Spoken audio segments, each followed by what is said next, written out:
மதுரை ஆயுதப்படை மைதானத்தில் நடைபெற்ற குடியரசு தின விழாவில் மாவட்ட ஆட்சியர் பிரவீன்குமார் தேசிய கொடியை ஏற்றி வைத்து காவல்துறையினரின் அணிவகுப்பு மரியாதையை ஏற்றுக்கொண்டார். இந்நிகழ்ச்சியில் தென்மண்டல ஐஜி விஜயேந்திர பிதாரி, மாநகர காவல் ஆணையர் லோகநாதன், மாவட்ட காவல் கண்காணிப்பாளர் அரவிந்த் ஆகியோர் பங்கேற்றனர். இதனைத் தொடர்ந்து பல்வேறு துறைகள் சார்பில் 30 பயனாளிகளுக்கு 61,93,103 ரூபாய் மதிப்பிலான நலத்திட்ட உதவிகளை மாவட்ட ஆட்சியர் வழங்கினார். மேலும் பாதுகாப்பு பணியின் போது சிறப்பாக பணியாற்றிய காவலர்களுக்கு தமிழக அரசின் பதக்கங்களையும் சிறந்த பணிகளுக்கான விருதுகளையும், மாவட்ட அளவில் சிறப்பாக பணியாற்றி அரசு மருத்துவர்கள், அரசு அதிகாரிகள், காவல்துறையினர் உள்ளிட்டோருக்கும் மாவட்ட ஆட்சியர் பிரவீன்குமார் சான்றிதழ் வழங்கியும் பாராட்டு தெரிவித்தார்.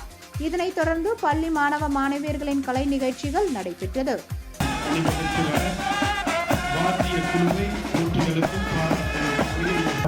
திருவள்ளூரில் மழை குறுக்கிட்ட போதிலும் நேரம் தவறாமல் மாவட்ட ஆட்சியர் பிரதாப் தேசிய கொடியை ஏற்றி வைத்து மூவர்ண பலூன்களையும் சமாதான புறாக்களையும் பறக்கவிட்டார்.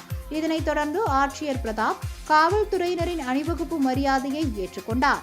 மழை காரணமாக திறந்த ஜீப்பில் சென்று காவல்துறையின் அணிவகுப்பு மரியாதை ஏற்கும் நிகழ்ச்சி ரத்து செய்யப்பட்டது.